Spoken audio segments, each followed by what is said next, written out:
Let's get a good stretch in here. Ooh, yeah, feel good. So, on Wednesday, I am starting a stand-up class. Yay! I'm gonna try to think seriously. I don't know the fuck. I was trying to get something stupid to say, but this is just a sort of rehearsal.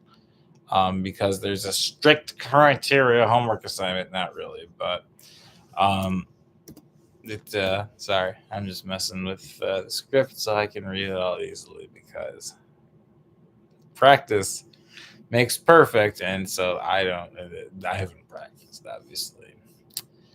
Um, yeah. Uh, so yeah. Um, I smoked a bunch of weed before this because I forgot. I literally, for the first time in my life, completely forgot yesterday was 420, and I mean, I've stopped smoking as much weed as I used to, so I get, blazed, and it's just like, what the fuck? Anyway, so there's different criteria for this homework assignment. The first one is stuff you've written and already know. I'm just like, ugh. I'm torn between two, or was until I realized I could form a show based on the one. So if you want to go on my YouTube page, just search Seamus Donnelly. Also search Dragons and Illuminati because that's what the fucking bit is. But instead, I'm going to do something else. And I'm also going to try to see if I can get this done in like less than 20 minutes because I like to saunter off.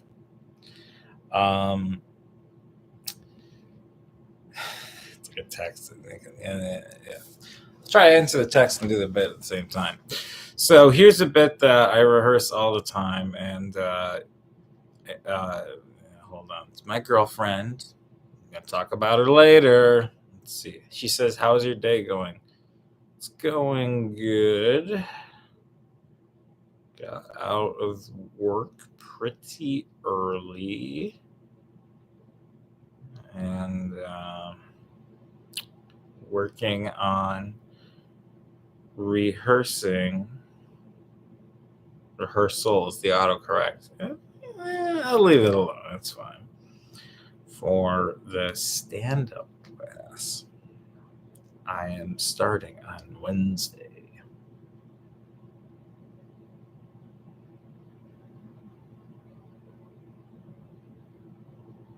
I'm terrible at things like texting. And then finally, you, question mark. Anyway, so here's the bit that I am doing instead of the dragons and Illuminati bit. So, son of a bitch. It starts off with this question: how pissed off, at least individually, were the rest of the Beatles when Paul suggested the idea for "Hey Jude"? Because this is how I imagine it had to have happened. It's like, lads, gather round. Okay, I've got a new idea for a song. You know how most of our songs are love songs in barely 2 minutes? Well, this one's 7 and will be played in full on the radio every time. Sounds amazing, Paul. Well, what could it be about? Well, John, it's about your son. I really appreciate that. And how much he fucking hates you and Yoko. Because that's what the song's about. Yeah. What you wrote a 7-minute long song about how much my son hates us? No, kind of. The first half, he fucking hates you. The second half is you guys go no, no. Hey Jude, and intermittently I go Jude. Wow! And it's going to be considered by many our favorite song ever. What the fuck is this monstrosity called? Hey Jude. But his name is Julian. I could give less than a shit here, family. And then you've got George in the background just going. And so then you've got, hold on, pause it like it's a. All right, so you got that. And you got George in the background, and he's just going. And then Ringo's just like, I'm just going to play me drums. Me drums. Me drums. You guitar. You guitar. You bass. Me drums. It's like when the British use the word, say me instead of my, it's like they're introducing themselves as cavemen. Like, instead of mine, just like me house, me ice cream, me blowjob. And it's just like, hi, nice to meet you, blowjob. Like, what the fuck? You just assume that they're just barely learning English, which ironically, it is the fucking language that they invented. How are the English like so terrible at a language they fucking invented? Like, I mean, yeah, don't do anything ever that could ever make Americans seem smarter than you, like by speaking your words better good than me. Like that still sounded, more coherent than what the British usually say. So, that's a fucking thing, isn't it? What? That's a fucking thing, isn't it? Oh, what the fuck is a thing? F-I-N-G? No! That's a fucking thing, isn't it? Thing? Yeah, that's a fucking thing. This is definitely a fucking thing, sir. Like, if your accent is like, you need to invent a language that every accent can work with, because how the fuck do they communicate with other parts of England? Like, you think about the Irish in Northern Ireland, a lot of them, let's scattered throughout. It's like, they're still sort of transitioning away from Gaelic, which is Elvish, like that could be absolute nonsense, but for all intents and purposes, it might mean, hold on, I gotta go to the bathroom, I got swamp ass. You know what I mean? So the British, they did meh. No. And sometimes like they use different words for shit than we do. Like instead of elevator, they say lift. And I don't know how you're able to somehow make it that elevators can be meat. Because think about what an elevator is. It's lift. I'm being lifted. A promotion. It's a raise. I'm going to heaven. Yes, elevation. Just like you too. Woo! Woo! Like, it sounds great, but but the British say lift, so that makes me think, get up here, you fucking thing. Like, it's like, it's a fucking banker's boss. Fuck you. That's kind of the sort of the energy I would have to assume, Psychology, very important. Sometimes I think they're trying to overcompensate. Like, instead of saying aluminum, they say aluminium. Wrap the leftovers in aluminium. I almost think it's because they're intimidated because of how stupid it sounds, but the confidence we have when we say aluminum, aluminum, aluminum. Talk about caveman talk. Like, Jesus Christ, like they've discovered aluminum and they're just so excited and on so much acid that it's just like aluminum. That's what it's called now. And the British fucking stole it, and it's like, well, we're gonna go with aluminium. So fuck you guys. Now here's a sentence we've all heard regularly on TV, any TV show or movie with the British person, like, fancy a drink, mate? Yeah, hey, still not fancy a drink, like, whatever. I didn't know where to go. So fancy a drink, mate. Well, where do we start with this one? Is it a fancy drink? Is it like some? Ooh, is it Lagavulin 16, the Nick Offerman edition? Oh no, it's Diet Pepsi in SoCal. Thanks. You first off, I'm not your mate, because I have no intention of mating with you yet. You're gonna have to win me over, boys. I'm not just some kind of adventurous French maid. kitty go scratch. And you open a can of worms that you'd never, unless you're an idiot and think like I do, you'd never imagined could exist. Hey, at least this time it's a beer, big dolphin, not a beer. um, yeah, because once you start taking adjectives and turning them into verbs, whew, that's no good, because you can say you call someone fancy, and they're just like, yes, Monaco, pinky up, Mr. Peanut, that kind of thing. That makes sense. You can also describe someone as a shithead, and that's just one word. We're not talking about shit spacebar head or shit hyphen head. We're just talking about one word, shithead.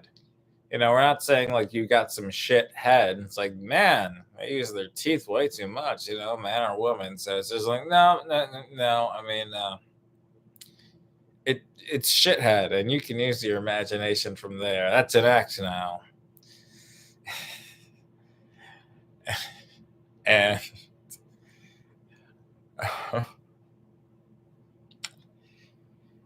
oh, where the fuck was I? Yeah. I got to give it to the British a little bit.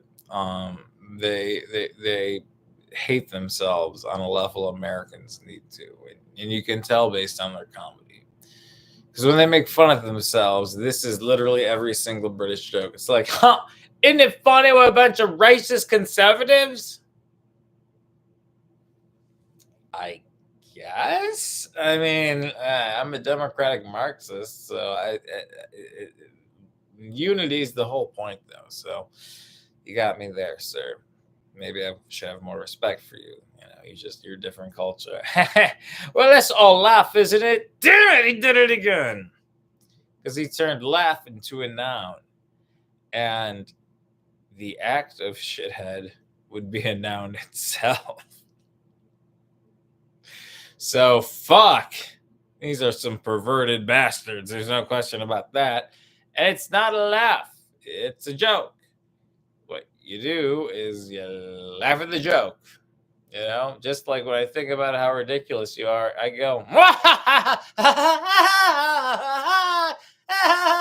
couldn't decide between Woody Woodpecker and SpongeBob. And I was leaning towards SpongeBob, and then I just thought about the fact that the creators of Woody Woodpecker literally got away with making a children's cartoon called Woody Woodpecker. Like, is that how the term wood and pecker, as far as men's genitals, got, like, how did that, like, what? They've been getting away with that shit forever. All right, this is gonna take like way too long, but whatever. So the next topic is something that happened to you. Well, I'm gonna think of one of the funniest things that anyone could imagine that happened to me. And it's like not this like amazing punchline. This is something real that happened to me, and just the whole course of events is magnificent. So, I had my one job, and I was. Oh, hold on, my girlfriend's texting me. Let's see.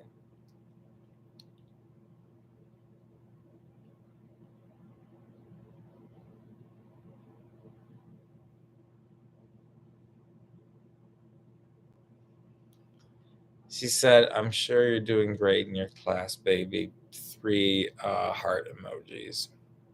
Do you think? I mean, I guess that I'm doing this because of the class. It hasn't happened yet, but I gotta respond because yeah.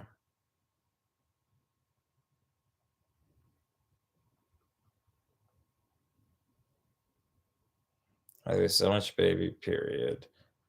Yes, doesn't start till when Wednesday. So I'm just practicing and putting it on YouTube LOL. I abuse LOLs mostly because it's like, well, life is nothing but intrinsic value. Oh, my mom's back from her trip. That's nice. Um, yeah, I rape LOLs anyway. Class doesn't start until Wednesday, so I'm just practicing and putting on YouTube. No, putting it on YouTube. Period. It's gonna be longer than I was hoping for. So I'll need help if I want to do a 15-minute set.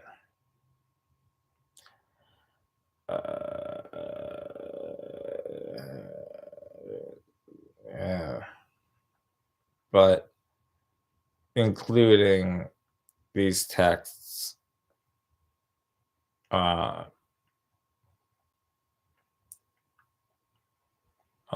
put some of the texts because you don't need to know everything, you assholes.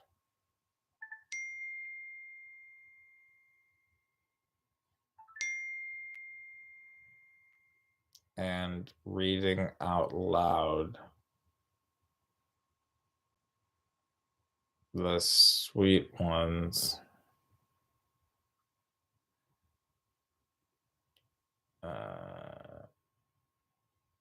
And my responses.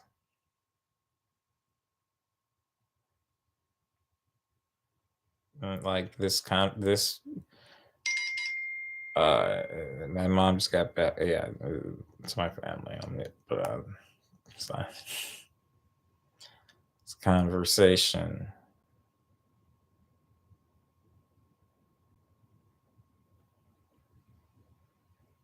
is being cemented on the internet. Yeah, green heart emoji because we're Irish and proud of it. That's what we do. Kiss emoji, green heart emoji, and send. All right,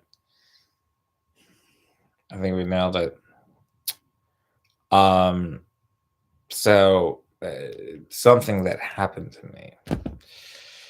Yes, this was probably the greatest thing ever happened to me. Okay. So I'm going to work. It's 8:30 in the morning, and there's a gas station every morning before work I head to grab an energy drink. And I see this time the cashier guy in the store running it. He was this 50 to 60s year old, Muslim immigrant, and he's getting in a fight with if it was an encyclopedia, the exact definition and picture of the word palooka. Like he's 6'3 to 5. He's a bit. He looks like an offensive lineman pretty much, and they're going at it about something, and then eventually, the owner just goes inside. And so I walk in assuming that, the whole thing's over. And the guy grabs me by the collar and he says, "We're going to have a civil war. There's going to be a civil war because of you guys." That's the most normal thing a person can do. And I wanted to inquire, but it didn't take that long because I was wearing my Black Lives Matter beanie. And that drove him fucking insane. So, he I at the time, I mean, he's huge. He could fucking destroy me. So he thinks. Ding. Um actually, well, anyway, so he's really just getting intense with me, and it just seems like a threat. So the average person could try to just saunter away and figure out a way, just talk their way out of it. But then there's me. And I don't know if anybody's ever seen the John Mulaney special called Kid Gorgeous. It's on Netflix, and if you haven't, then improve your life. But there's a part where he's making fun of before Trump and Kim Jong Un became best buddy friends. And essentially it was an argument between the two of them, going like, I got a fucking bomb and I'm gonna use it. Kim Jong and Trump's like, if you fucking do it, I'm so fucking crazy, I want it. Like, essentially both. And then Kim Jong was like, I'm fucking crazy. So that is literally, as that happened, what went through my mind, and I was in that mood. And so he's saying some horse shit, and I'm just saying, like, so you want essentially genocide half the country because we riot and don't genocide you guys. And the look on his face, he I don't know if he knew what the word genocide meant. So what I did was, because I'm an absolute nut job, I kept eye contact and with, like, it's just like fucking crazy, like as if my eyes were lightsabers. And I slowly walked backwards because he grabbed my hat and he chucked it. I forget if I said that or not, like in the parking lot. And so I slowly walked backwards, giving him a lightsaber eye contact. Just grabbed it, crab walked a little bit, put it back on, and then just marched towards him. And he kept just saying, the only two, like, I'm almost afraid this guy really does need special attention, just not just because he's a modern day American Nazi. I don't know, just some stupid insult. And uh,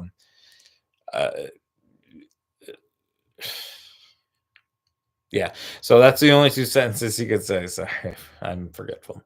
And the whole time, this is like, paraphrasing what I said. Just fucking do it, man. Just do it. You can kill me now. You can fucking kill me. You can fucking, because if you do, that starts the war. That starts the war. It's the next shot I heard around the world, man. Because there's a fucking security camera right there, man. It's gonna be captive.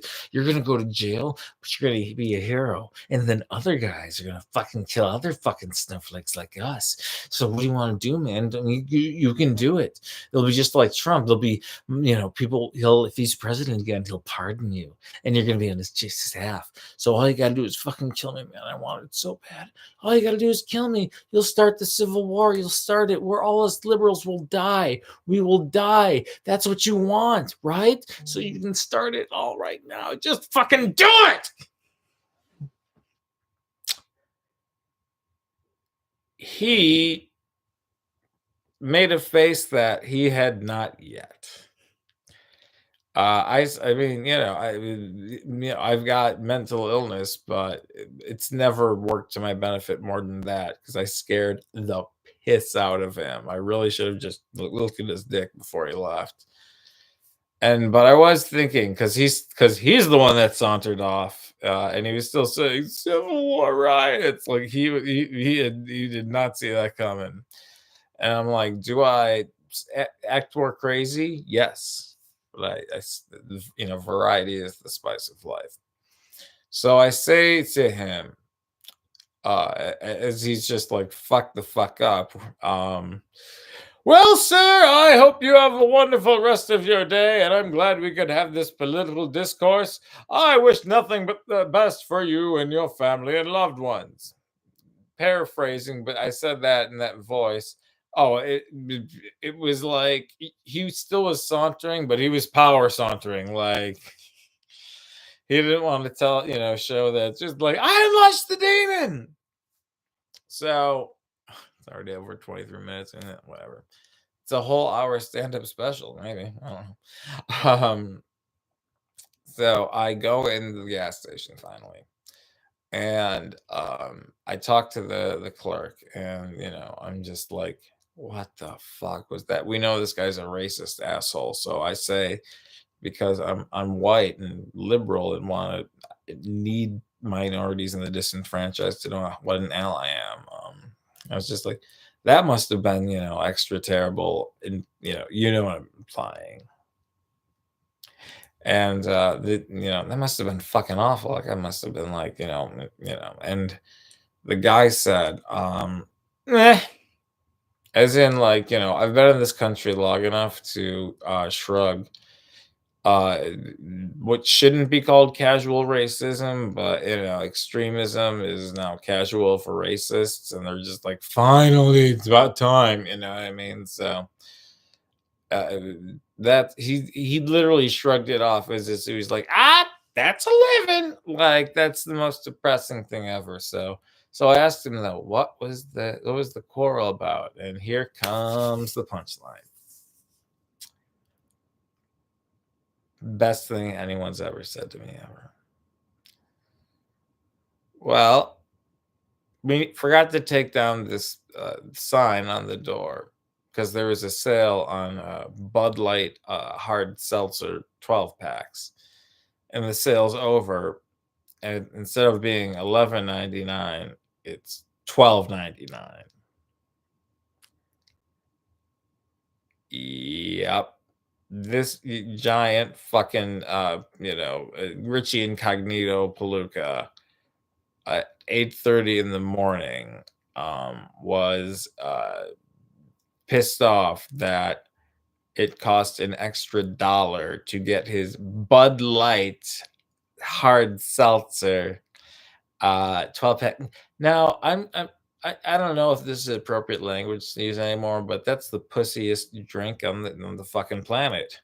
Hard seltzer is for people that are scared of fucking everything, which in this case, liberal snowflakes. And I have a drinking issue that it's getting better. That my drinking problem is I'm not drinking right now, but you know, I'm more stoned right now than not really drunk. So that's the best way to cut down your alcohol. Anyway, um, so yeah, with the drinking problem message, I I'm not sure if it's I'm not above or I'm not below drinking. I think it would not be I'm not above chugging a pint of vodka within 5 seconds, but just having just enough to spit it in his eyes and then whap him with the bottle. Like, because I could do that very, very easily. It's like I'm like the chick from Raiders of the Lost Ark. She has like 14 shots of whiskey or whatever, and the one guy, like in a drinking contest, passes out, and then she's fine closing the bars, and the Nazis come. That's actually kind of that's yeah. I could kick some Nazis' asses. Maybe I'd throw up afterwards, but yeah, okay. So I got my first two parts of the homework done. Like a bit you've done in an event. Now the next one is relationships. This one was tough because I have tumultuous history with relationships.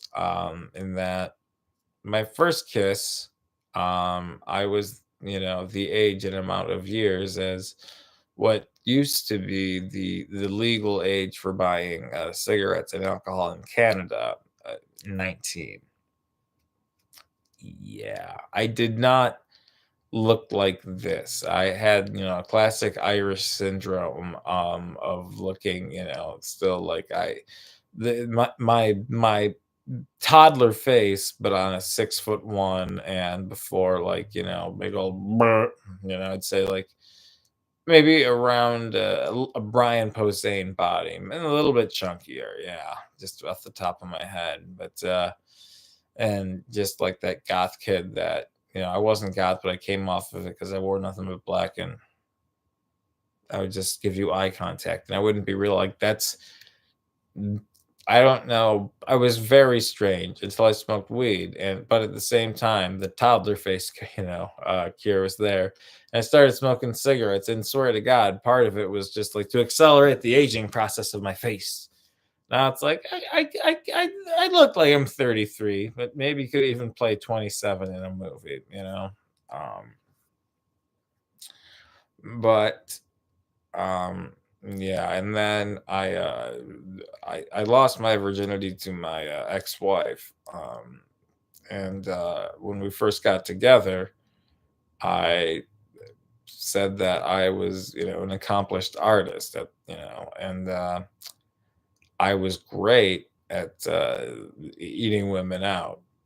I was not, because this was the perfect signal that it was not going to work out between the two of us.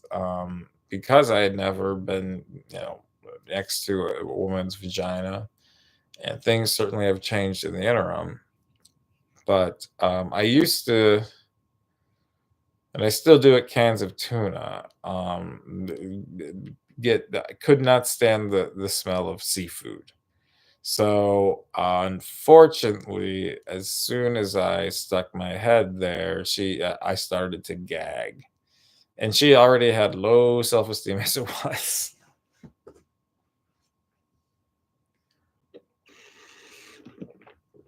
Usually, I don't always love it when comedians are that graphic, but sometimes it's necessary. It's like sex scenes in movies. Like, usually, I think it's just because you want to see them titties.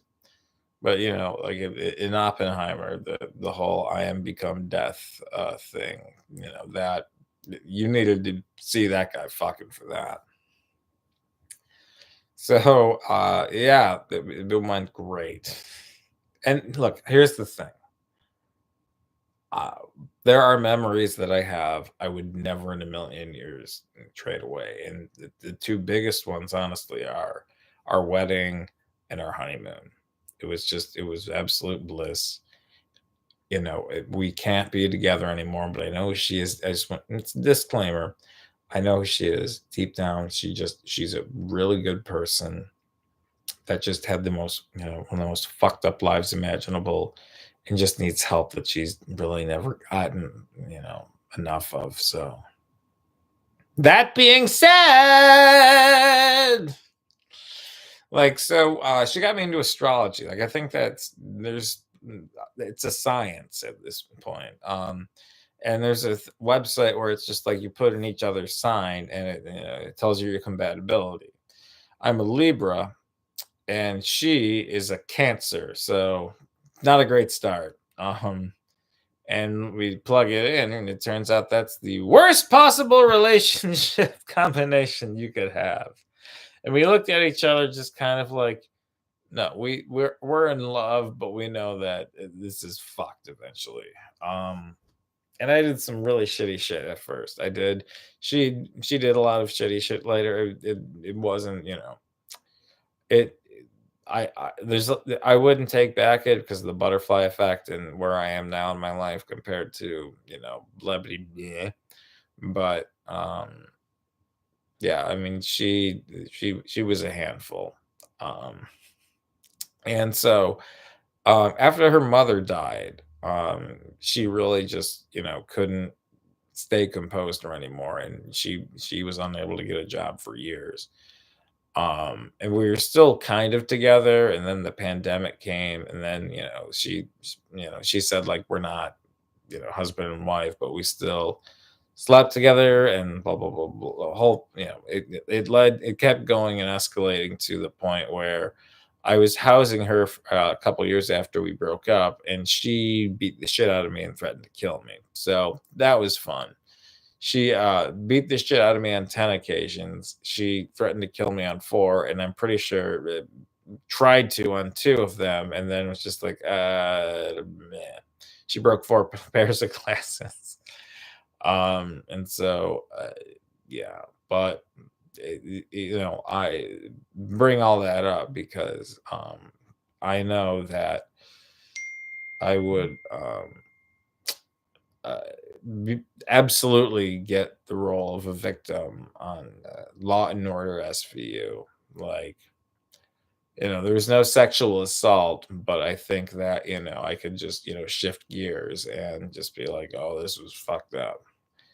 But I forgive her. I think she's just, she's a great person that deep down. And unfortunately, I feel like I deserved it. Because here's another thing. Once our relationship got open, because, apparently, according to her, I'm terrible at fucking. I mean, obviously, I gave shit spacebar. head to her, two separate words. Uh,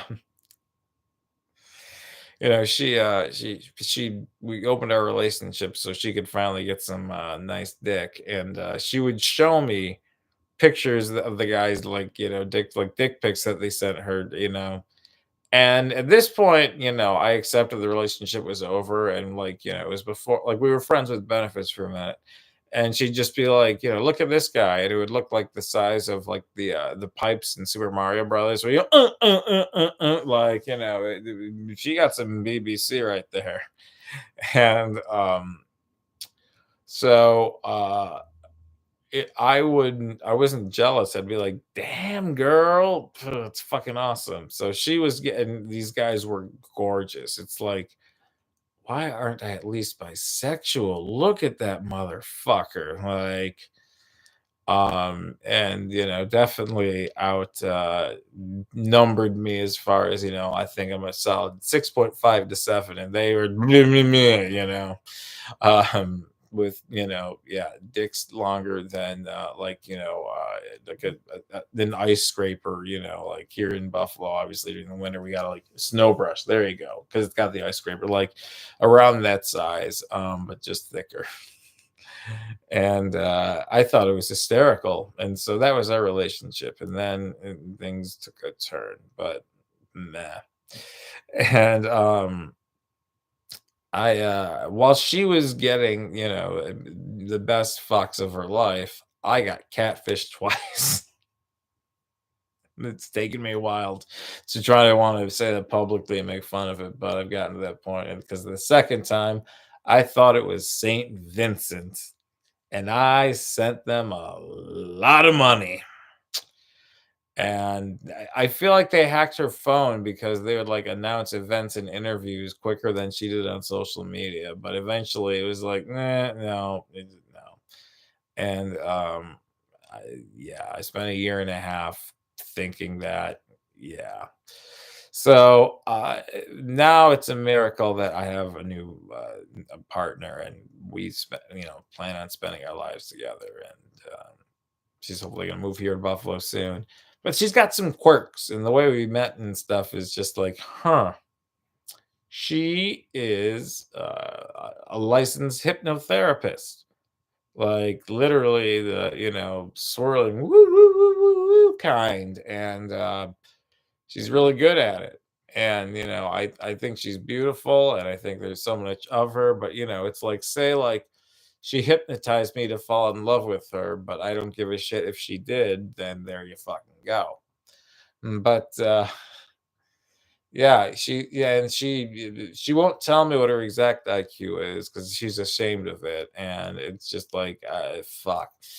Um, but she's yet to correct me when I like joke around and say, like, and I brag to people because I need attention, that I got a girlfriend with a 230 IQ, which that is what it is at the least, and she's yet to correct me, and I know her, so Scooby Doo. Um, uh like she's, yeah. We met on a website called phoebe.com. If you don't know what that is a dating site for chubby chasers. Yeah, that's sort of the next one of the closets to come out of, and I'm doing it slowly but steadily, and here you fucking go. um Yeah, so you asked her a question, it's quicker than Googling it, like, seriously. Like, she knows 19 languages. 19 fucking languages, and I'm struggling with this one, as you can tell. I'm like, like, like, she knows Gaelic. We already established that that's impossible to know, but her mother was from Ireland and taught her English and Gaelic at the same time. And I'm just like, yeah, like, she speaks everything. She speaks perfect Ukraine. She speaks, Klingon, and whatever that Game of Thrones ones is. It's driving me nuts. Oh fuck, it's a Dothraki. I feel like that's Fuck, what was it? I think it's Dothraki. Oh shit. Well, I'll look it up. Oh yeah, I know. She's not here, so I have to Google this.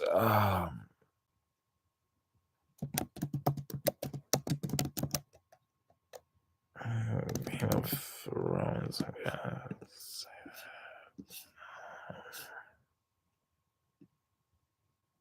Oh, yeah, there's Valyrian. Let's see. I think it's Dothraki. Yep. Oh, okay, I got it right. It was Dothraki. Huh. I usually suck with that shit. So nice. All right. Everything's coming up Millhouse. And the only time I question her intelligence is why me? Why the fuck me? Why the fuck me? But I think this is what cemented it. It's like we both started bonding over our savant level love of It's Always Sunny in Philadelphia. And there's this one, and we didn't even say the episode titles. We would say the season number and the episode number. So we were focusing on episode 1 of season 5, and for any Sunny fans that don't know what that is, it's the gang solves the mortgage crisis. And she says, I'm a musician. She's a fucking child prodigy that fucking knows St. Vincent, or at least did. So that when she told me that, I was just like, well, son of a bitch. I'm like completely, I distract myself so much. What the fuck was I talking about? God damn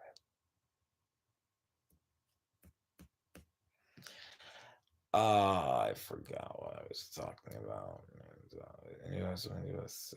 Oh, Always Sunny. I'm gonna make an amazing stand-up comedian. Jesus Christ.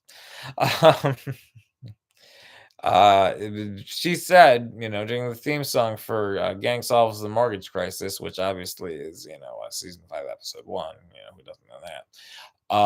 The theme song is a half note higher. I believe it was A to B flat. And I said, oh my God, you're right.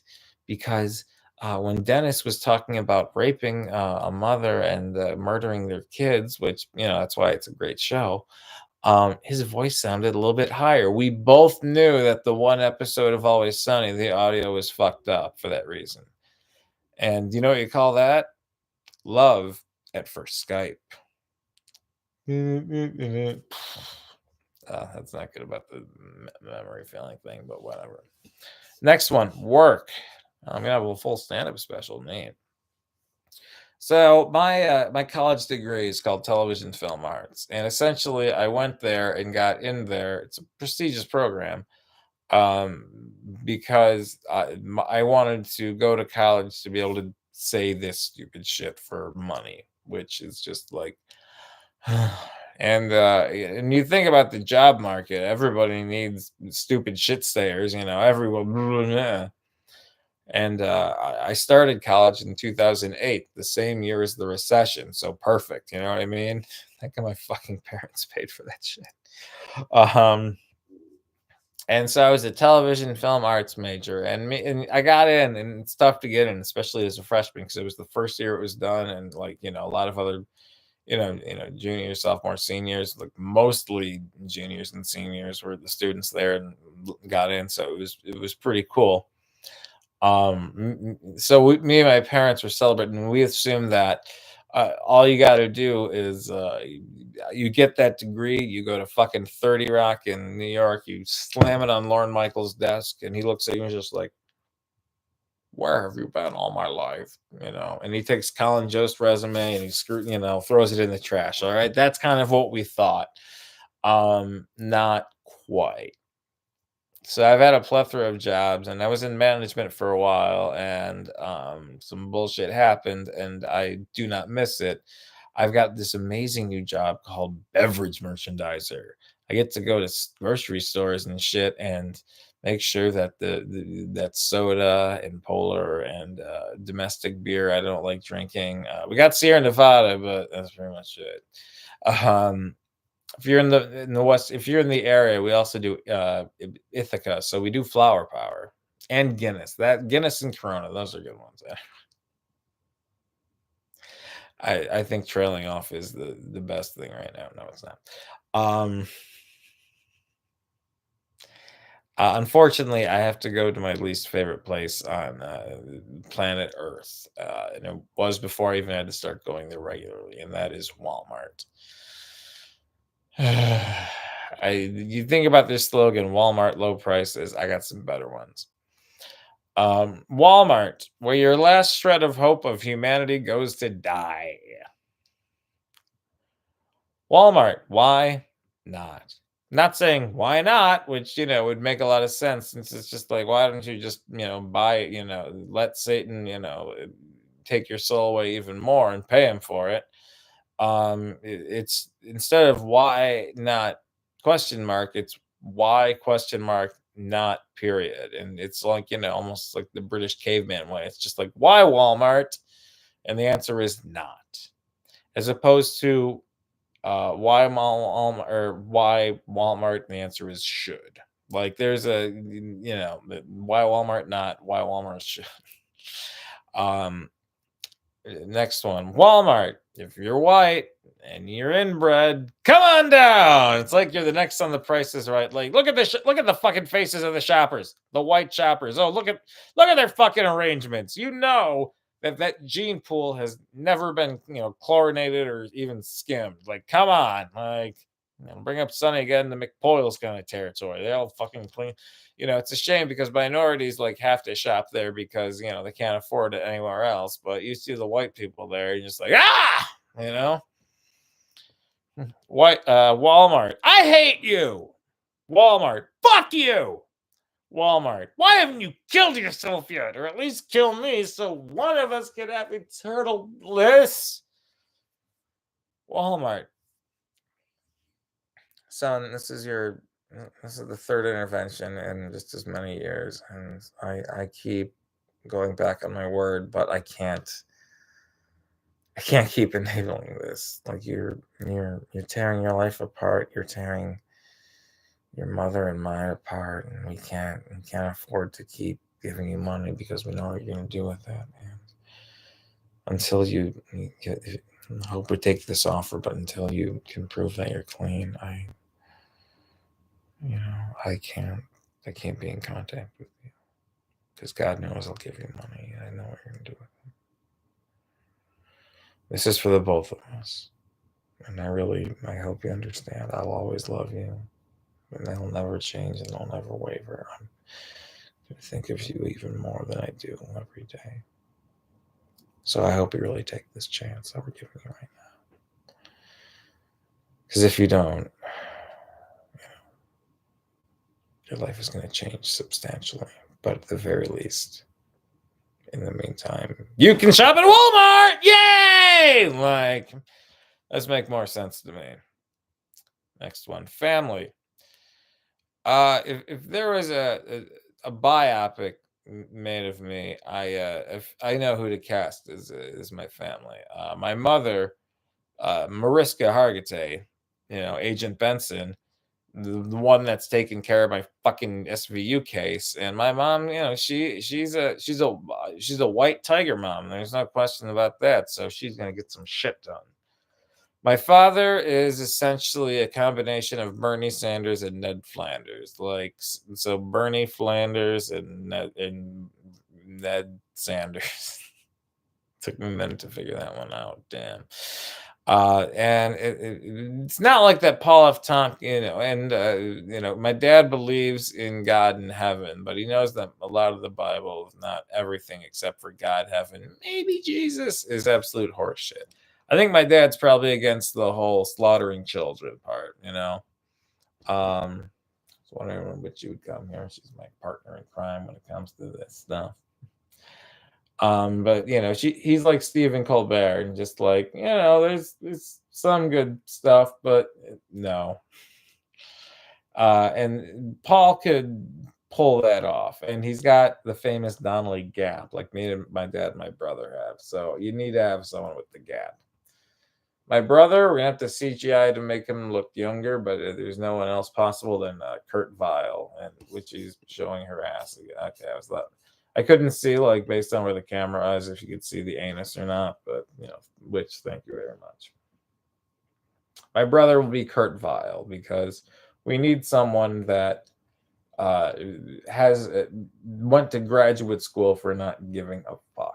And all Kurt's got to do is dye his hair blonde, straighten his hair. He's my brother. He is my brother.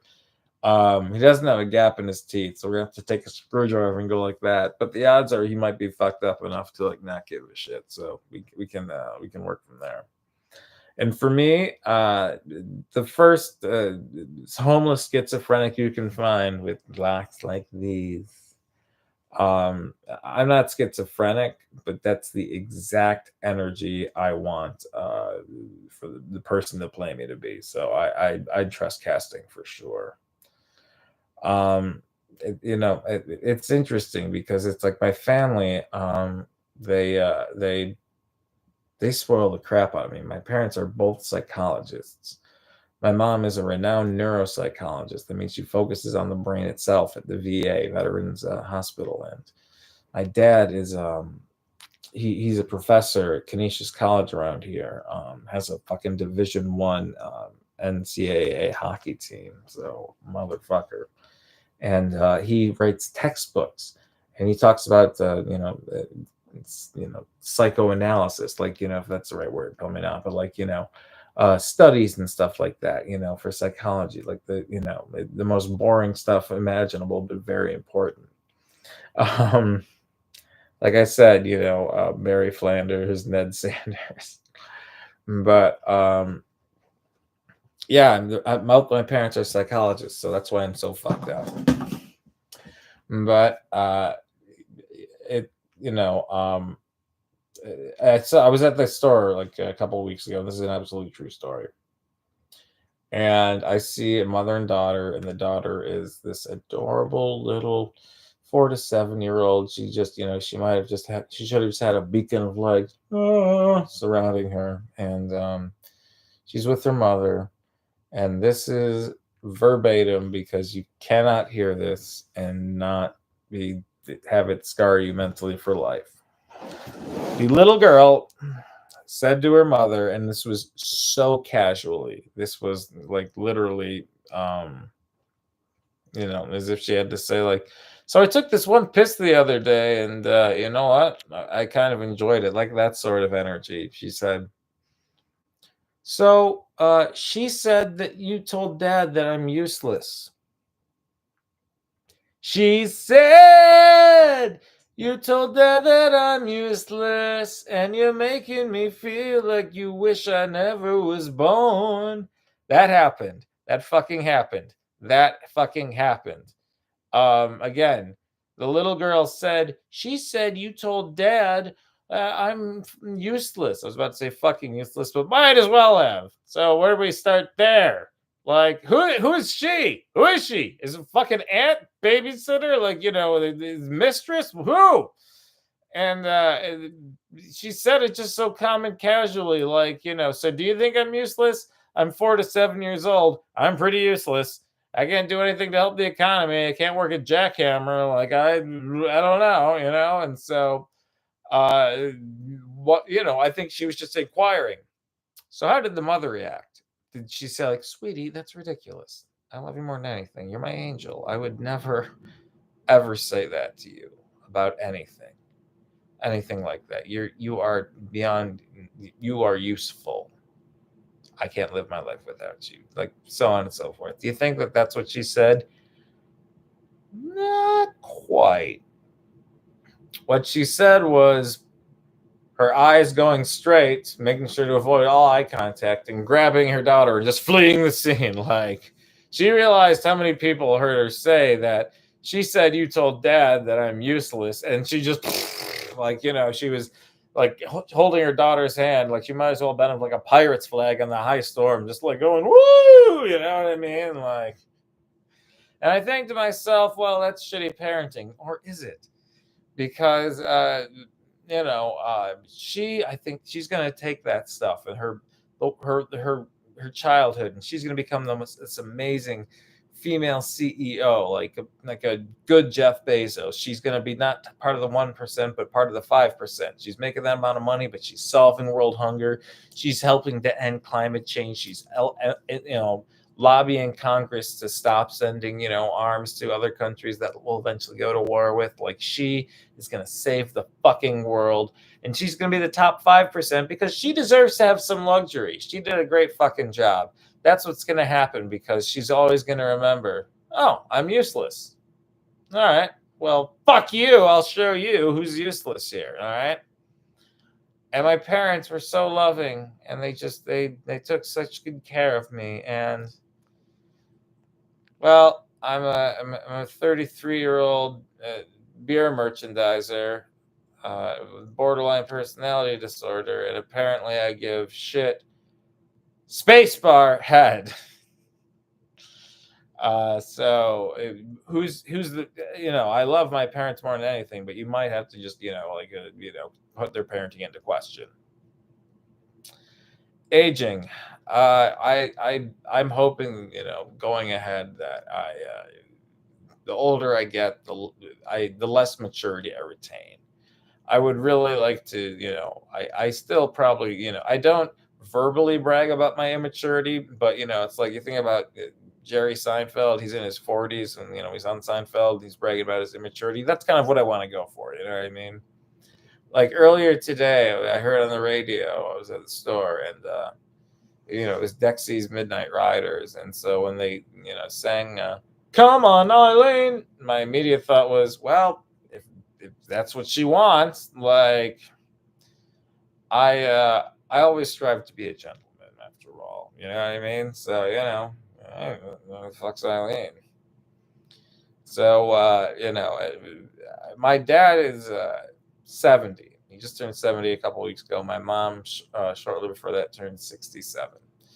I'm 33, and yet by quite a large margin, I'm the oldest in my nuclear family, because I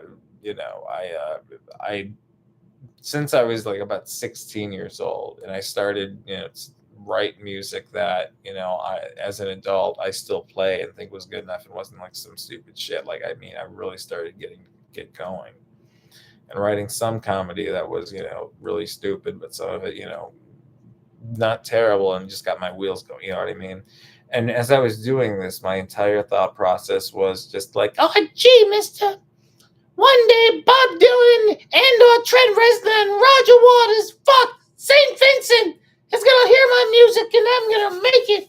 And John Mulaney, who's not famous yet because I'm 16 and it's 26, it's 2016, or 2006. He's going to be like, why didn't he open for me or something? I don't know, it's John Mulaney. My voice changed.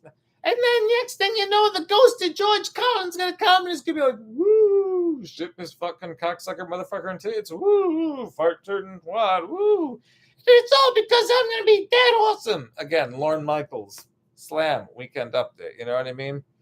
On a side note, since I was 12 years old and heard it, I've been trying to perfect being able to say shit this fucking cocksucker motherfucker and tits, fart turd and twat, as fast as I can. This is the best I can do. It's about hitting each syllable. Okay, that sounded like bullshit, but slow it down. It sounds like a B, but trust me. I thought that was going to be, I was going to be delivered chocolates and fellatio in a record contract. You know what I mean? So, but by that math, but here's the thing: when you think that for such a long time, she will fuck this thing up.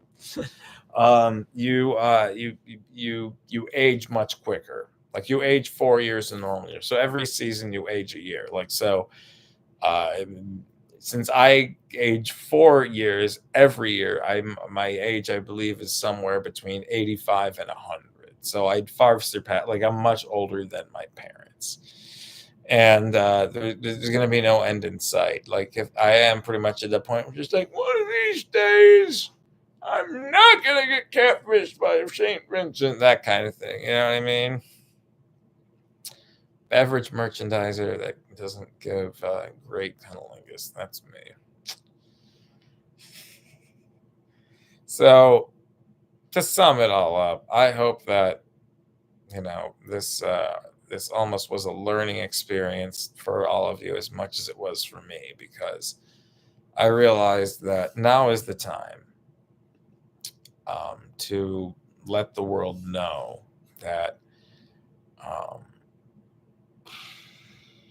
I am this desperate for attention, and I promise I'm better at cunnilingus than she said. We got into a fight, and I said, "What, is my dick size not enough?" And she said, "Look, no, that's fine. That's not the issue." So it's like, oh, thank God for that.